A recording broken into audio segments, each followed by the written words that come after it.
আসসালামু আলাইকুম। আশা করি সবাই ভালো আছেন। আমিও সবাই ভালো আছি আল্লাহর রহমতে। আমি আজকে সবার জন্যই জরুরি একটা ক্লাস নিয়ে আসছি। সবাই ইনশাআল্লাহ অনেক উপকৃত হব। ক্লাসটা হলো আজকে আমরা আলোচনা করব, আজকে আমরা পদ, রাশি এবং সমীকরণ চিনব। আমাদের অনেক স্টুডেন্টরাই অভিযোগ করে বা অনেক স্টুডেন্টদেরই একটা অভিমত যে অনেকেই পদ, রাশি এবং সমীকরণ চিনতে পারে না। কোনটাকে কি বলা হয়? আউলে ফেলে, গোলায় ফেলে। তো আমরা আজকে একটু ক্লিয়ার করব, যেটা হলো পদ কি, আর হলো রাশি কি, আর একটা হলো সমীকরণ কি। আমরা এই কয়টা ক্লিয়ার করব। তো এটা ক্লিয়ারলি দেখলে ভালো হবে, ভালো বুঝবো ইনশাআল্লাহ। তো পদ হলো এক বা একাধিক পদ সেপারেশন ভাবে বা গুণ আকারে থাকলে সেটা পদ বলি আমরা। যেমন যদি বলি 5x, তো এটা পদ। এটা আমি যদি সেপারেটলি ভিন্ন ভিন্ন বলি 5, তবুও 5 একটা পদ। যদি বলি x, তাও x ও ভিন্ন একটা পদ। এখানে যদি বলি y, তাহলে y একটা পদ। তাহলে যেটা বলা হলো যে দুইটা চলক এবং সহগ গুণফলটা পদ হয়, ভিন্ন সেপারেটলি সাংখ্যিক মান অর্থাৎ সহগটাও পদ হয়, বা চলকটাও সেপারেশন করলে সেপারেটলি একা একা ভিন্ন একটা পদ হয়, বা এই সবটি একত্রে করলে, যেমন আমি যদি এক্স এবং ওয়াই একত্রে বলি তবুও এটা একটা পদ, কিন্তু রাশি না, কিন্তু পদ। আবার আমি যদি এই তিনটা একত্রে করি তবুও এটা পদ, কারণ মাঝখানে গুণ চিহ্ন, গুণ আকারে থাকলে পদ হয়, ভাগ থাকলেও পদ হবে। যেমন এক্স ডিভাইড বাই ওয়াই, তবুও এটা একটা পদ। তাহলে পদ হওয়ার জন্য শর্ত হলো মাঝখানে যোগ বা বিয়োগ চিহ্ন থাকতে পারবে না, বাকি যা থাকুক গুণ ভাগ। যেমন এখানে আলোচনার ক্ষেত্রে যদি 5x এর সাথে আমরা ডিভাইড বাই ওয়াই দেই, তবে এটা একটা পদ।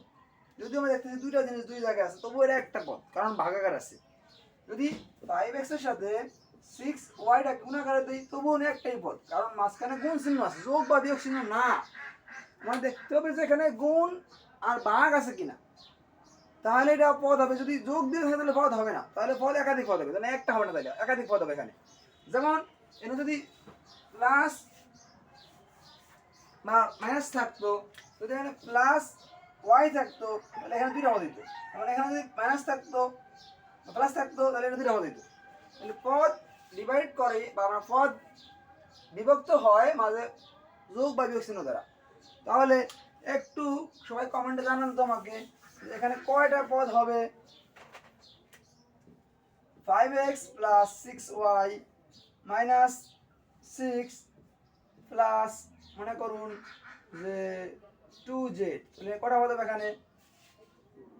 নিশ্চিত এখানে পদ হবে 1 2 3 4টা।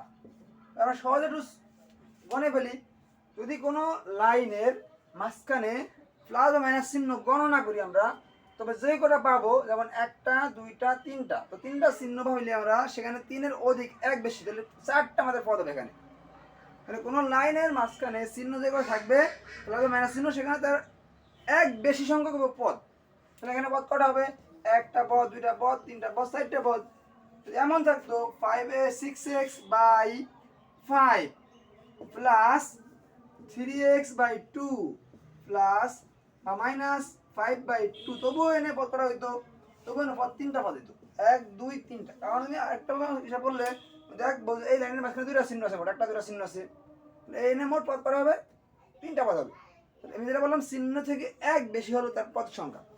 এবার এই পদগুলো মিলে একত্রে আমরা বলবো রাশি। কি বলবো এটাকে আমরা? রাশি। আমাদের রাশি হলো কি? একাধিক পদের যোগ বা বিয়োগ ফল স্বরূপটা আমাদের রাশি। যদি রাশির পরে সমানচিহ্নিত মান থাকে, এটা হবে আমাদের সমীকরণ। যদি একটু থাকলো এটা সমীকরণ হবে। কি হবে? একটা সমীকরণ হবে। আমরা ক্লিয়ার হবো কি আমরা, যে একাধিক পদ যোগ বা বিয়োগ থাকলে সেটা হবে রাশি, রাশির পরে সমানচিহ্নিত কিছু থাকলে সেটা হবে সমীকরণ। ক্লিয়ার ইনশাল্লাহ? সবাই ক্লিয়ার? সবাই আমাকে জানাবেন ইনশাল্লাহ কতদূর বুঝতে পারছেন।